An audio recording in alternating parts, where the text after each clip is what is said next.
இசை புயல் மகனுடைய கார் விபத்து வந்து நடந்திருக்கு. சனிக்கிழமை மாலை பயணப்பட்டு ஞாயிற்றுக்கிழமை இரவு அல்லது பார்த்தீங்கன்னா திங்கட்கிழமை விடியற் காலை அது ஒரு 3 மணி 2 மணி 1 மணிக்கு வரக்கூடியது இருக்கு இல்லையா. பெரிய செல்வாக்குள்ள நபர்களுடைய பணக்கார வீட்டு பிள்ளைகள் நீங்க என்ஜாய் பண்றதுன்னு சொல்லுவாங்க. இந்த என்ஜாய் ஒரு வார்த்தை இருக்குல்ல, அது பார்த்தீங்கன்னா சனிக்கிழமை இரவு பயணப்படும். எங்க பயணப்படுவோம்னு கேட்டீங்கன்னா இந்த ஈசிஆர் தான். சென்னையில நீங்க ஸ்டார்ட் பண்ணா நேரா காரைக்கால் பக்கம் பாண்டிச்சேரி வரைக்கும் கடலோரம் ஃபுல்லாவே பார்த்தீங்கன்னா ரிசார்ட் இங்கெல்லாம் இருக்கு. அங்கெல்லாம் போயிட்டு நல்லா குடிச்சிட்டு குமாலம் போட்டு விடிய விடிய குடிச்சிட்டு காலையில கிளம்பி வரும்போது பார்த்தீங்கன்னா போதையில தான் வண்டி ஓட்டு வர்றது.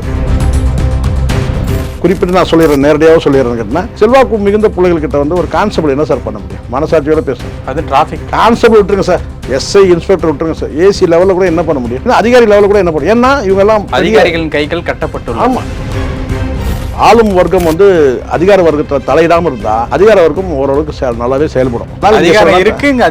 அந்த அதிகாரத்திலேயே உங்களுக்கு ஸ்கேல் இருக்குல்ல, அதிகாரம் இருக்குன்னு சொல்லிட்டு அவளை எளிதா கை வச்சிட முடியாது எல்லாருமே. காரணம் என்னன்னா அவன் பார்த்தீங்கன்னா யாராவது ஐஏஎஸ் இருக்கலாம், இல்ல பார்த்தீங்கன்னா செல்வாக்குல பார்த்தீங்கன்னா மினிஸ்டர் பேரனா இருப்பான், பிள்ளையா இருப்பான். கடந்த காலத்துல நம்ம கண்ணு தெரிஞ்சு பார்த்தோம்.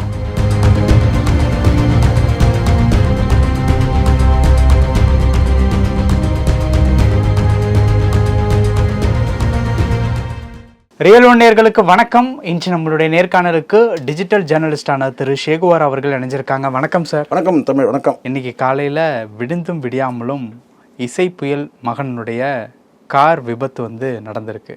விபத்தில் நல்ல விதமாக யாருக்கும் எந்த விதமான பாதிப்பும் ஏற்படலை.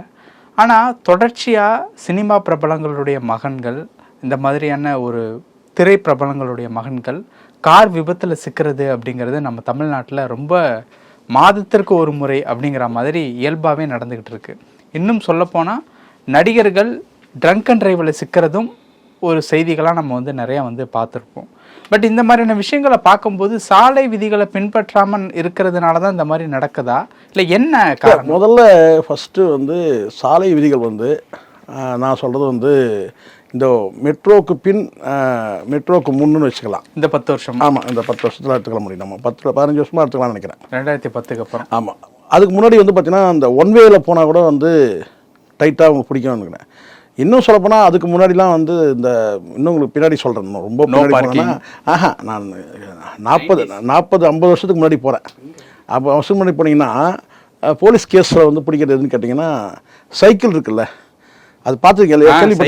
சைக்கிளில் லைட் இல்லைன்னா பிடிப்பாங்க. கிராமப்புறங்களில் அந்த லைட்டு டைனமோ இல்லாத ஒரு காலகட்டம் இருந்துச்சு. டைனமோ இல்லாத முன்னாடி டைனமோன்றது அதுக்கப்புறம் தான் உங்களுக்கு தெரியும் நினைக்கிறேன். ஒரு பின்னாடி வீல்லையே பார்த்தீங்கன்னா ஒரு மின்சாரம் கிரியேட் ஆகிற மாதிரி இருக்கும் இல்லையா, டிசி கரண்ட் வர மாதிரி ஒரு இது. அதில் பார்த்தீங்கன்னா பவர் லைட் எரிகிற மாதிரி ஒன்று இருந்துச்சு. இப்போ இன்றைக்கி வேறு லெவலில் இருக்குன்னு வச்சுக்கலாம். இன்றைக்கி எல்லாமே டிஜிட்டல் வடிவமாகிடுச்சு இன்றைக்கி எல்லாமே. நான் சொல்கிறது என்னென்னா அந்த லைட்டு பார்த்திங்கன்னா இல்லாத போது கெரோசின் ஊற்றி அதுக்கு ஒரு லைட் இருந்துச்சு. கெரோசின் வச்சு ஒரு திரி இருக்கும், அது கொளுத்திட்டு அதை மூடுற மாதிரி ஒரு பாக்ஸ். மண்ணெண்ணெய் ஊற்றி விளக்கு, அந்த விளக்கை க்ளோஸ் பண்ணி ஒரு பாக்ஸ் மாதிரி இருக்கும். அது பார்த்திங்கன்னா முன்னாடி சைக்கிளுக்கு முன்னாடி ஃபிட் பண்ணுற மாதிரி இருக்கும். அதாவது அந்த டைனமோ லைட்டுக்கு முன்னாடி பார்த்தீங்கன்னா ஒரு அரிக்கான் விளக்கு மாதிரி ஒரு சொல்லுவாங்க இல்லையா, அந்த சிமிழ் விளக்குன்னு சொல்லுவாங்க பாருங்க, அது மாதிரி ஒரு விளக்கு வச்சு ஒன்று இருந்து அதுக்கே ரொம்ப இருக்கும். அதில் பார்த்தீங்கன்னா சைக்கிளில் ஒன்வேல போனால் கூட பிடிச்ச காலகட்டம் ஒன்று இருக்குது. அப்போ எவ்வளோ டைட்டாக இருந்திருக்கு பாருங்கள். இப்போ அதுக்கப்புறம் அது எல்லாமே ரிலாக்ஸ் ஆகி அதுவும் மெட்ரோ வந்த பிறகு என்னாச்சுன்னு கேட்டிங்கன்னா எல்லாருமே இப்போ பிளாட்ஃபார்மில் தான் வண்டி ஓட்டுறாங்க. தெரியுமா உங்களுக்கு? பிளாட்ஃபார்ம்ன்றது நடைபாதைன்றது ஒரு வடிவல். இது விவேக் ஒரு படத்தில் சொல்லுவார்ல, நடைபாதை வியாபாரிகள்லாம் போராட்டம் பண்ணுறாங்க. எதுக்குன்னு கேட்டால் இந்த மாதிரி நடைபாதையில் கடையை நடத்தக்கூடாது சொல்கிறாங்கண்ணா. எப்பா நடைபாதைன்றதே நடக்கிறது தானேப்பா அப்படின்னு சொல்கிறாருல, அது மாதிரி இப்போ நடைபாதையில் நடக்கிறதுக்கு போயிட்டு இப்போ பைக்கெல்லாம் ஓட்டிகிட்டு போகிறாங்க. நடைபாதையிலே பிளாட்ஃபார்ம்லேயே பைக் ஓட்டுறாங்க. அதை நம்ம பார்க்குறோம். அப்போ இங்கே இந்த போக்குவரத்து விதிகள் தளர்த்தப்பட்டு பார்த்தீங்கன்னா இப்போ ஒன்றுமே இல்லை. இப்போ எங்கே வந்துட்டாங்கன்னா ஒன்வேலாம் கிடையாது. ஹெல்மெட் போடலன்னா ஒரு கேஸு, 2 பேரும் சிக்னலில் கிராஸ் ஆனாங்கன்னா ஒரு அது கூட ரேர் தான். சிக்னலில் கிராஸ் ஆகிறத விட பார்த்தீங்கன்னா ரேராக தான் போலீஸ் ஆக்டிவாக இருக்கிறாங்க. அதுக்கு காரணம் கேட்டால் இன்றைக்கி அந்த மாதிரி சுச்சுவேஷன் அந்த மாதிரி அவங்கள சொல்லி நம்ம குற்றமே. ஏன்னா இந்த இடத்துல பிடிக்கவே இல்லை. அவங்க பிடிக்க சொன்னால் பிடிப்பாங்க, விட சொன்னால் விட்டுருவாங்க. அந்த மாதிரி தான் இருக்குது. இப்போ நீங்கள் சொல்லக்கூடிய விஷயம் எடுத்துங்களேன். இப்போ நம்ம இந்த மேட்டருக்கு வருவோம்.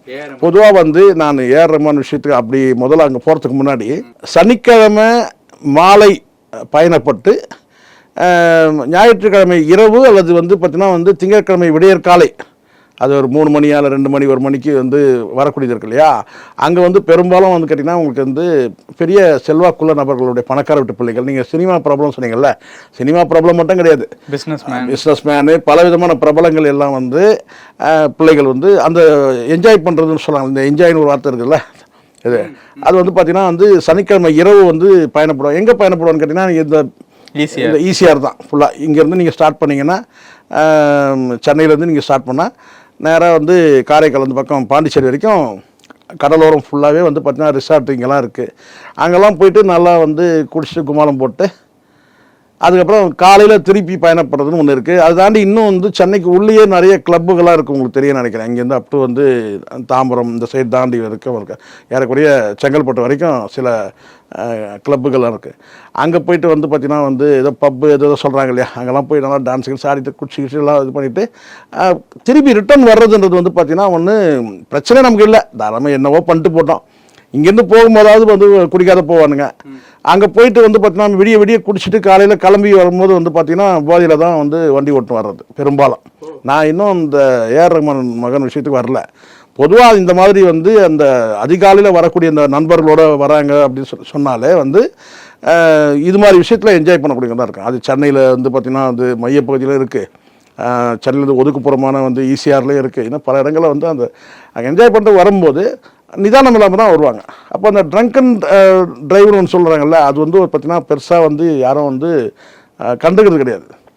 இங்கே கண்டுக்கிறது கிடையாதுன்னா நீங்கள் வந்து குறிப்பிட்டு நான் சொல்லிடுறேன், நேரடியாக சொல்லிடுறேன்னு கேட்டிங்கன்னா, செல்வாக்கு மிகுந்த பிள்ளைகள்கிட்ட வந்து ஒரு கான்ஸ்டபிள் என்ன சார் பண்ண முடியும்? மனசாட்சியோட பேசுங்க. அது டிராஃபிக் கான்ஸ்டபிள் விட்டுருங்க சார், எஸ்ஐ இன்ஸ்பெக்டர் விட்டுருங்க சார், ஏசி லெவலில் கூட என்ன பண்ண முடியும்? ஏன்னா அதிகாரி லெவலில் கூட என்ன பண்ணும்? ஏன்னா இவங்கெல்லாம் அதிகாரிகளின் கைகள் கட்டப்பட்டு, ஆமாம் கைகள் கட்டப்படுறது இல்லை, கண்களும் மூடப்பட்டிருக்கு. அப்படி எடுத்துங்க, கைகள் மட்டும் கிடையாது. ஏன்னா நல்லா தெரியும் அவங்களுக்கு இந்த சுச்சுவேஷன் அவங்களுக்கு தெரியும். இந்த ரூட்டில் யார் ட்ராவல் பண்ணாங்கன்னு தெரிஞ்சாமையாக இருக்கிறாங்க, அந்த அளவுக்கு பலவீனமாக இருக்காங்க, போக்குவரத்து காவல்துறைக்கு தெரியாதா? இந்த நேரத்தில் இங்கே கிளம்பி இந்த ரூட்டில் இப்படி போகிறாங்கன்னா எதுக்கு போகிறாங்க? ரிட்டர்ன் வரும்போதும் வந்து பார்த்தீங்கன்னா வந்து தெரியும். அதாவது தான் நான் சொல்கிறேன், அந்த சனிக்கிழமை மாலை இரவு, ஞாயிற்றுக்கிழமை அதிகாலை, நான் சொல்ல ஞாயிற்றுக்கிழமை திங்கட்கிழமை அதிகாலை, ஏன்னா ஞாயிற்றுக்கிழமை ஃபுல்லாக வந்து விடிய குடிச்சிட்டு ரிட்டர்ன் வரும்போது வாகனம் தொடரும்போது அப்போ தான் இந்த மாதிரி வந்து ஏன் இப்போ கொஞ்ச நாள் முடியும் வந்து இங்கே கோயம்பேட்டில் வந்து ஒரு 2 பசங்க கூட மொத்தம் பைக்கில் போய் வந்து சேஸ் பண்ண போயிட்டு காரில் இடிச்சிட்டு கீழே விழுந்து ரெண்டு பேராக இருந்தாங்கல்ல இப்போ சமீபத்தில், இப்போ ஒரு 3 வாரத்துக்கு முன்னாடி. அதுவும் அப்படி தான் கிளப்பில் வந்து முடிஞ்சிட்டு வரும்போது பார்த்தீங்கன்னா எல்லாம் வந்து தண்ணியில் வரும்போது வந்து பார்த்தீங்கன்னா வந்து வந்து பைக்கில் போகும்போது பின்னாடி வந்து சேஸ் பண்ணும்போது ஓதையில் தானே இருந்தானுங்க பசங்க எல்லாமே பிடிக்கும்போது. இதில் வந்து நான் சொல்கிறேன் சார், அறிவுறுத்தல்கள் இருக்குது, போலீஸ் நடவடிக்கையும் இருக்க தான் செய்யுது. இது எல்லாம் தாண்டி எங்கே இருக்குது போலீஸ் நடவடிக்கை? இல்லாமலாம் கிடையாது. இப்போ நம்ம எல்லா வேலையும் முடிச்சுட்டு போவோம், இது ராத்திரி 10 மணி 11 மணிக்கு போவோம். அப்போ தான் நம்மக்கிட்ட வந்து கேட்டால் ஊதுன்னுவாங்க.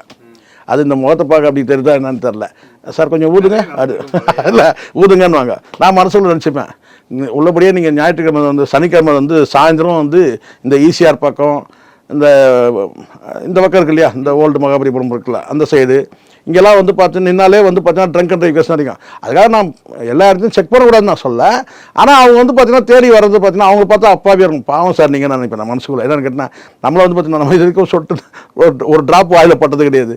ஆனால் வந்து அப்போ தான் நம்மளை ஊதுன்னுவாங்க. சரி ஊதுன்றதுக்காக அதுக்காக நான் அந்த இன்ஸ்ட்ருமெண்ட்டாவது இருக்கான்னு கேட்டிங்கன்னா அப்படியே இப்படி கையை வச்சுட்டு ஊது சார்னுவாங்க. இந்த கொடுமை வேறு, அது எவ்வளோ பெரிய ஆபத்து, உள்ளபடியே ஆபத்து தானே. ஏன்னா பலருக்கு பல விதமான நோய் இருக்கும். நீங்கள் இப்படி வச்சுட்டு ஊதுங்க சார்னுவாங்க. ஸ்ட்ரா ஒன்று வச்சுருப்பாங்கல்ல, அது ஒன்று இருக்குது, அது ரொம்ப ரேரு. ஒன்று அதையாவது வந்து பார்த்தீங்கன்னா வந்து வாங்கி கொடுத்தோம்னா அது வந்து அதுக்கான இன்ஸ்ட்ருமெண்ட் ஒன்று தனியாக இருக்குல்ல, அந்த ட்ரங்க் அண்ட் டிரைவ் செக் பண்ணுறதுக்கு. ஆனால் பெரும்பாலான வந்து நடைமுறையில் இருக்கக்கூடிய காவலர்கள் சொன்னால் இந்த கையை வச்சுட்டு ஊதணும், அது ரொம்ப ஆபத்தானது. ஏன்னா இங்கே பல பேருக்கு பல விதமான வியாதி இருக்குது. அதுவும் இந்த கோவிட் பீரியட்லையாவது அது கண்ட்ரோல் இருந்துச்சு, எல்லாரும் அந்த கையில் அந்த இது வச்சுருந்தாங்க. இப்போ வந்து பார்த்தீங்கன்னா அது கூட கையில் அந்த மிஷினே இல்லாமல் வந்து பார்த்தீங்கன்னா கையை எப்படி வச்சுட்டு ஊதுன்றேன். ஆனால் பார்க்குறோம், அதில் யாரையும் இங்கே குறை சொல்ல முடியும். ஏன்னா அதிகாரத்தை செல்வாக்குள்ள பிள்ளைகள் செய்யுங்க. ஒரு கான்செப்ட் நினச்சாலாம் நீங்கள் வந்து பார்த்தீங்கன்னா எல்லாருக்கும் குடும்பம் இருக்குது, வந்து பார்த்தீங்கன்னா எல்லாருக்கும் வாழ்க்கை இருக்குது. அவனை போய் நோண்டிட்டு அப்புறம் அவன் போய் அங்கே ஃபோன் பண்ணி சொல்லி ஏதாவது ஒரு வார்த்தை பேசினா கூட வந்து பார்த்தீங்கன்னா தப்பாகி கடைசியில் அந்த போலீஸ்காரன் குடும்பம் தான் ரோட்டில் நிற்கும். உண்மை தானே இது ஃபேக்ட். நான் யதார்த்தமாக நான் பேசுனா இல்லையா? அதிகாரி கூட இருக்கட்டும், எஸ்ஐ இருக்கட்டும், இன்ஸ்பெக்டர் எல்லாம் இருக்கட்டும், அதிகாரம் இருக்குன்னு சொல்லிட்டு அவளை எளிதாக வந்து கை வச்சிட முடியாது எல்லார் மேலேயும். காரணம் என்னன்னா, அவன் வந்து பார்த்தீங்கன்னா யாராவது ஐஏஎஸ்ஸாக இருக்கலாம், இல்லை வந்து பார்த்தீங்கன்னா வந்து செல்வாக்கில் வந்து பார்த்தீங்கன்னா மினிஸ்டர் பேரனாக இருப்பான், பிள்ளையாக இருப்பான். நீங்கள் வேறு வந்து கடந்த காலத்தில் நம்ம கண்ணுக்கு தெரிஞ்சு பார்த்தோம், 2 விஷயம் பார்த்தோம் 2 ஆட்சியில். ஒரு ஆட்சியில் வந்து பார்த்தீங்கன்னா ராஜமாதா சரக்கோட வந்தாங்க, பிடிச்சாங்களா? பிடிக்கல. இன்னொரு ஆட்சி அப்படியே இது, அது அதிமுக ஆட்சி, இது திமுக ஆட்சி. வாங்க இர்ஃபான் மேலே ஏதாவது நடவடிக்கை எடுத்தாங்களா சொல்லுங்கள். அப்போ நீங்கள் எந்த இடத்துல நீங்கள் வந்து காவல்துறையை குறை சொல்ல முடியும்னு தெரில. ஓகே, எனக்கு ஒன்றும் முட்டு கொடுக்கணும் அவசியம் கிடையாது. தப்புனா தப்புன்னு சொல்லுவோம் சார். அவங்களுடைய அதிகாரம் செல்வாக்குன்றது வந்து பார்த்தீங்கன்னா ஒரு எல்லை வரைக்கும் தான் பாய முடியும். அதை தாண்டி இங்கே வந்து பார்த்தீங்கன்னா இவங்க வந்து வலிமையான வந்து நபர்களாக இருப்பாங்க, சென்ட்ரல் மினிஸ்டராக இருப்பாங்க.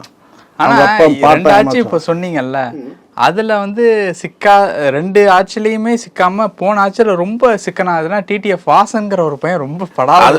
அதுதான் இங்கே நீங்கள் அதான் புரிஞ்சுக்கணும். இங்கே அதான் இந்த இடத்துல புரியுதுங்களா? போய் நீங்கள் பிடிக்க சொன்னால் பிடிப்பாங்க, விட்டுற சொன்னால் விட்டுருவாங்க. அப்படி தான் இருக்குது. அவன் வந்து பார்த்தீங்கன்னா அதுக்காக அவன் பண்ணது சரின்னு நம்ம சொல்ல முடியாது. ஆனால் அவன் வந்து அவங்க பண்ணது சரியா இல்லை சார். ஐயோ, நான் சொல்கிறேன் சார், அவன் பண்ணதும் தப்பு தான் சார். நீங்கள் தப்பான ஆமல் தான். அதாவது நான் சொல்கிறது அப்படியே அர்த்தம் நீங்கள் புரிஞ்சுக்கிட்டு சரியாக புரிஞ்சுங்க. இப்போ வந்து அவன் வந்து டிடிஎஃப் வாஸ் வந்து அப்பாவிங்க, அவன் மேலே ஒரு பொய் கேஸ் போட்டாங்க அப்படின்னு நம்ம சொல்ல முடியாது. ஏன்னா அவனும் வீலிங் பண்ணி வந்து பார்த்தீங்கன்னா அது எவ்வளோ ஆபத்தானது. ஸோ கைது நடவடிக்கை சரி, அது பண்ணது சரி. ஆனால் இது ஏன் பண்ணலை, இர்ஃபான் ஏன் பண்ணலை, நம்ம சொல்கிறது புரியுது உங்களுக்கு. இதை பண்ணலை, அதை பண்ணது தப்புன்னு நம்ம சொல்ல முடியாது, அது பண்ணது கரெக்டு. ஏன்னா நீதிமன்றம் வரைக்கும் போயிட்டு நீதிபதியெல்லாம் பார்த்தாங்கல்ல, இவர் வீலிங் பண்ணுறதெல்லாம் பார்த்தாங்கல்ல. அது மாதிரி எத்தனை பிள்ளைகள் அது மாதிரி பண்ணி எவ்வளோ வந்து ஆபத்தானது. அந்த விஷயத்தில் காவல்துறை செய்தது சரி. ஆனால் இங்கே ஏன் பண்ணலன்னா அங்கே அதிகாரம் பாயும் போது பண்ண முடியாது சொன்னார். நீங்கள் கம்முன்னு விட்டுட்டு இருங்க, தானாக கரெக்டாக நடக்கும் வேலை. அதிகாரம் தலையிடாமல் இந்த இடத்துல வந்து பார்த்தீங்கன்னா அந்த ஆளும் வர்க்கம் வந்து அதிகார வர்க்கத்தில் தலையிடாமல் இருந்தால் அதிகார வர்க்கம் ஓரளவுக்கு நல்லாவே செயல்படும். அந்த அதிகாரத்திலேயே உங்களுக்கு ஸ்கேல் இருக்குல்ல. இப்போ ஒரு ஐபிஎஸ் ஃபோன் பண்ணி சொல்கிறாரு, ஒரு இன்ஸ்பெக்டர் ஃபோன் பண்ணி நம்ம வேண்டப்பட்ட பையன் விடுப்பாங்க அப்படி சொன்னால் என்ன செய்வார்? கேட்டுதான். அதெல்லாம் முடியாது சார். இதுனா சினிமாவா? இது சினிமாவில் வர போலீஸா? இது இல்லை சார், நான் நடவடிக்கை எடுத்து தீர்வேன், உங்களால் முடிஞ்சு நீங்கள் பார்த்துக்க சொன்னால் அடுத்த நாள் வந்து பார்த்தீங்கன்னா வந்து ரெடி. அடுத்த நாளில் அடுத்த 1 மணி நேரத்தில் வந்து பேப்பர் ரெடியாக இருக்கும். இன்றைக்கி அந்த மாதிரி இருக்குது இங்கே இந்தியாவில். என்ன செய்ய முடியாது. இப்போ இந்த செலிபிரிட்டி பசங்கள்லாம் சார், அதுதான் நான் சொல்கிறேன். செலிபிரிட்டி பிள்ளைகள்லாம் என்ன சார், அவங்களுக்கு லிங்க் இருக்குல்ல சார். இப்போ லிங்க் இருக்குல்ல அவங்களுக்கு. அவங்க நினச்சாங்கன்னா ஃபோன் பண்ணி உடனே பேசுவாங்க சார். யாருன்னு கேட்டால் இப்போ இது எப்படின்னு நமக்கு தெரியாது, தெரியாமல் பேச முடியாது. இப்போ உதாரணத்துக்கு இந்த விஷயத்தில் வந்து பார்த்தீங்கன்னா வந்து நல்ல வேலை நீங்கள் சொன்ன மாதிரி யாருக்கும் எந்த பாதிப்பும் இல்லை. ஒரு வேலை பாதிப்பாக இருந்தால் தான் அப்போ தான் இன்னும் கொஞ்சம் சீரியஸாக இதை பார்ப்போம். இல்லைனா இதை அப்படியே கண்டுக்காமல் அப்படியே விடுங்க, முடிஞ்சு வச்சு. ஒன்றும் இல்லை, சாதாரண சிராய்ப்பு தான் சார், ரைட்டு. ஆனால் இது சப்போஸ் வந்து பார்த்தீங்கன்னா வந்து ஏதாவது பெரிய தப்பு நடந்தால், இப்போது சல்மான் கான் ஏன் சார் அவசரப்படுறாரு? சல்மான் கான் 2 பண்ணார், 2 சம்பவம். ஒன்று பிளாட்ஃபார்மில் இருக்கிற வந்து பிள்ளைகளை வந்து இந்த படுத்துட்டு இருக்கக்குள்ள ஏற்றினார், 1 சரிங்களா. இன்னொன்று வந்து பார்த்தீங்கன்னா இன்னொரு நபர் சாலையில் போகும்போது தட்டி தூக்கிட்டார். 2மே வந்து பார்த்தீங்கன்னா வந்து சொல்லணுமா, எப்படியும் வந்து பார்த்தீங்கன்னா நிதானத்தில் இருந்தால் அதை செய்ய மாட்டாங்க. நிதானத்தில் இருந்தால் எப்படி இருந்தாலும் அவாய்ட் பண்ணுவாங்கல்ல. அவர் டிரைவர் அதுக்கப்புறம் ஆஜராயிட்டார். ஒரு விபத்து வந்து பார்த்தீங்கன்னா அந்த சூழ்நிலை எப்படி நடந்து சொல்ல முடியாது. ஆனாலும் வந்து பார்த்தீங்கன்னா வந்து நடக்கக்கூடிய சம்பவத்தையும் நபர்களை வச்சு ஓரளவுக்கு நம்ம வந்து கணிக்க முடியும், இது இப்படி நடந்திருக்கலாம் அப்படின்னு சொல்லிட்டு. ஸோ இதை வச்சு தான் மையப்படுத்தி தான் மனிதன் ஒரு படமே எடுத்தாங்க. உதயநிதி தான் நடிச்சிருந்தார். ஆனால் அது வந்து சினிமா. ஆனால் இங்கே நிஜ வாழ்க்கையில் இர்ஃபானுக்கு வந்து பார்த்தீங்கன்னா வந்து காப்பாற்ற தான் செய்தாங்க. அந்த வகையில் இந்த ஆட்சி வந்து இது வரைக்கும் நம்ம பார்த்ததில் வந்து பார்த்தீங்கன்னா ஓரளவுக்கு வழக்காது பதிவு பண்ணுறாங்க. பட் இது என்ன பண்ணாங்கன்னு தெரியாது, ஏன்னா இது வந்து இனிமேல் தான் தெரிய வரும். ஆனால் நீங்கள் சொன்ன விஷயம் மாதிரி இது வந்து ஒரு விடியற் காலை டைமில் தான் வந்து நடந்தது. இது பெரும்பாலும் நடக்குது சார். இது நான் தான் சொல்கிறேன்ல. இப்போ நீங்கள் ஒன்றும் இல்லை, நீங்கள் ஸ்ட்ரிக்டாக நீங்கள் வந்து ஆர்டர்ஸ் கொடுத்துருங்க போலீஸ்க்கு. கரெக்டாக தெரியும் போலீஸ்க்கு வந்து பார்த்தீங்கன்னா ட்ரங்க் அண்ட் டிரைவ் எந்த இடத்துல நடக்கும், எங்கே நடக்கும் அவங்களுக்கு தெரியல. ஒரு ஏரியாவில் இருக்கிற இன்ஸ்பெக்டர் தெரியும் சார், எங்கே வந்து பார்த்தீங்கன்னா கிளப்பு இருக்குது, எங்கே இருக்குன்னா. நீங்கள் வந்து நீலாங்கரை வந்து அந்த லிமிட்லேயே வந்து பார்த்தீங்கன்னா பல இடங்களில் வந்து ரிசார்ட்லாம் இருக்குது. நீலாங்கரை அந்த சுற்று வட்டாரத்தில் அதான் நான் சொல்கிற அந்த பனையூர் ஈசிஆரில். அங்கே பெரும்பாலும் அங்கே போகிறவங்க வந்து பார்த்தீங்கன்னா வந்து பன்னீரை குடிச்சிட்டு வருவான், சரக்கு தானே அடிச்சுட்டு வருவான். ரிட்டர்ன் வரும்போது வந்து நான் கேட்டிங்கன்னா வந்து எப்போ வருவாங்கிறது நல்லா தெரியும். இது கூட தெரியாமல் வந்து காவல்துறையில் இருப்பாங்க. அவங்களுக்கு தெரியும், பிடிக்கணும்னா பிடிக்கலாம். ஆனால் இதெல்லாம் பிடிச்சா இங்கே யாரெல்லாம் வருவாங்கன்னு தெரியும். இப்போது நீங்கள் ஒன்றுமே இல்லை சார், ஒரு பாவம் ஒரு போலீஸ் கான்ஸ்டபிள் ஒரு கேள்வி தான் கேட்டார் அந்த மெரினா பீச்சில் வந்து 2 பேர் வந்திருக்கும் போது பார்த்தீங்கன்னா நீங்கள் வந்து ஹஸ்பண்ட் அண்ட் ஒய்ஃபான்னு கேட்டார். அது ஒன்றும் தப்பே கிடையாது. ஆமாம் இல்லைன்னு சொல்லிட்டு போயிடலாம். ஆமான்னு சொல்லலாம், இல்லை நாங்கள் ஃப்ரெண்டுன்னு சொல்லிட்டு போகலாம், இல்லை நாங்கள் லவ்வர்ஸ்ன்னு சொல்லிட்டு போகலாம். ஆனால் அது எவ்வளோ பெரிய விஷயமாகி கடைசியில் அவங்க 2 பேர் ட்ரான்ஸ்ஃபர் பண்ணிட்டாங்க தெரியும் நினைக்கிறேன். இது கடந்த ஆட்சியில் வந்து ஆமாம் கேட்டதுக்கு வந்து பார்த்தீங்கன்னா அவங்கள ட்ரான்ஸ்ஃபர் பண்ணி எதுக்கு அது ட்ரான்ஸ்ஃபர் தேவையில்லை. ஒரு சாதாரணமாக கேட்கலாமே, விசாரணை பண்ணலாமே. ஏன்னா ஏகப்பட்ட தவறு நடக்குது சார், பாலியல் குற்றங்கள் நிறைய நடக்குது. அப்போ வந்து ஒரு இடத்த இத்தனை அன்டைமில் இவ்வளோ லேட்டாக வந்துருக்குங்களே, நீங்கள் 2 பேரும் ஹஸ்பண்ட் அண்ட் ஒய்ஃபான்னு கேட்கறது ஒரு தப்பு கிடையாது. ஒரு ஃபேமிலியோடு இருந்தாங்கன்னா நம்ம சொன்னா இல்லை வந்து வேறு மாதிரி ஏதாவது தப்பாக இருக்க போகுதுன்றது தான் அவங்க கேட்குறது இல்லையா. அப்போ வந்து அந்த ஒரு எச்சரிக்கை உணர்வாக கூட கேட்டுருக்கலாம், ஒரு கான்செப்ட் கேட்கலாம், நீங்கள் என்ன ஹஸ்பண்ட் ஒய்ஃப் பண்ணு. இது வந்து ஒரு பெரிய கதையாகி பெரிய விஷயமாயிட்டு கடைசியாக எப்படி வந்து கேட்கலாம், ஒரு பெண்ணும் ஒரு ஆணும் தனியாக இருக்கக்கூடாது, நடக்கக்கூடாதா சார், போகக்கூடாது சார், வரக்கூடாது சார் சொல்லிட்டு அது பெரிய இதாகிட்டு கான்செப்டை ட்ரான்ஸ்ஃபர் பண்ணி விட்டாங்க. இதுவும் கடந்த ஆட்சி நடந்தது தான். உண்மையாக எங்கே வந்து பார்த்தீங்கன்னா கண்காணிப்பு இருக்கணுமோ அந்த இடத்துல வந்து பார்த்தீங்கன்னா வந்து விட்டுட்டு அப்புறம் வந்து பார்த்தீங்கன்னா சாதாரண இடங்களில் வந்து கேட்கும் போது அதுவும் கூட பிரச்சனையாகி அதனால் இப்போ என்ன செய்கிறாங்கன்னா விட்டுருங்க, எதுக்கு இவனுங்க எல்லாம் செல்வாக்கு மிகுந்தவனுங்க, தேவையில்லாமல் நமக்கு தாங்க டிஸ்டர்ப் ஆகும். இப்போ இங்கே எடுத்துங்க, மெரினா பீச் எடுத்துங்க, ஏரியஸ் பீச் எடுத்துங்க, இங்கே சென்னையில் மட்டுமே எடுத்துங்க. இந்த 2 பீச்சில் நீங்கள் பார்த்தீங்கன்னா ஒரு கண்காணிப்பு இருக்குது, ஒரு போலீஸ் ரோந்து இதெல்லாம் இருக்குது. நீங்கள் அப்படியும் கொஞ்சம் தள்ளி போங்க, பெசநகர் தாண்டி இதெல்லாம் அந்த பீச்செல்லாம் தாண்டி இன்னும் கொஞ்சம் தள்ளி உள்ளே போனீங்கன்னா ஈஸியாக கிட்ட ரேஞ்ச் போகிறீங்கன்னு வச்சுக்கோங்க. வழிநடுக்கு தான் பீச் இருக்குது சரிங்களா. அங்கே இருக்கிற வந்து பார்த்தீங்கன்னா வந்து மாலை நேரத்தில் இரவு நேரத்தில் அங்கே வந்து பார்த்தீங்கன்னா பீச்சில் யாரும் ஒதுங்குறது இல்லையா, அங்கே போக முடியுமா நீங்கள்? ஏன்னா அது ஏரியா எல்லாம் வந்து பார்த்தீங்கன்னா பணக்காரர்கள் வசிக்கக்கூடிய ஏரியா. பணக்காரர் சாதாரண பணக்காரர்கள் எல்லாம் கொழுத்த பணக்காரங்க இருக்கக்கூடிய பகுதி எது நான் சொல்கிறது அந்த ஈசிஆர்லேருந்து அப் டு நீங்கள் வந்து பாண்டிச்சேரி வரைக்கும் எடுத்துங்க. பெரிய பெரிய ரிசார்ட்டில் இருக்குது, அங்கெல்லாம் ஒதுக்குறது இல்லையா, ஜோடிகள் யாரும் ஒதுக்குறது இல்லையா. அங்கே போய் கேட்க முடியுமா நீங்கள்? கேட்க முடியாது. காவல்துறை இருக்குது, காவலர்கள் இருக்கிறாங்க. ஆனால் போய் அங்கே ஏதாவது கேட்டு ஏதாவது ஒன்று ஆச்சுன்னா இவங்களுக்கு தான் வேலைக்கு பிரச்சனை. அதனால் சில நேரத்தில் வந்து எப்பயாவது தப்பு நடந்துச்சுன்னா நம்ம என்ன செய்வோம், வந்து போலீஸ் டிபார்ட்மெண்ட்டை உழுக்குவோம். ஏன்னா கண்காணிப்பே இல்லை. அங்கே போய் வந்து இரவு நேரத்தில் யாரும் கண்காணிப்பு இருந்தால் இந்த மாதிரி நடந்திருக்குமா அப்படின்னு அப்போ நம்ம வீராவசமாக பேசுவோம். நடைமுறை விஷயம் என்னன்னு பாருங்கள். ஆட்சியாளர்களும் சரியாக இருக்கணும், அதிகாரத்தில் இருக்கிறவங்க சரியாக இருக்கணும். அது ரெண்டுமே இல்லைன்னா அப்புறம் கீழ் மட்டத்தில் இருக்கிறவங்க கிட்ட போய் நம்ம வந்து பார்த்தீங்கன்னா இங்கே நீங்கள் பாதுகாப்பு கொடுக்கல, அது கொடுக்கல, இது கொடுக்கல, அர்த்தமே கிடையாது. பல விஷயங்கள் பேசியிருக்கோம். நன்றி சார். நன்றி.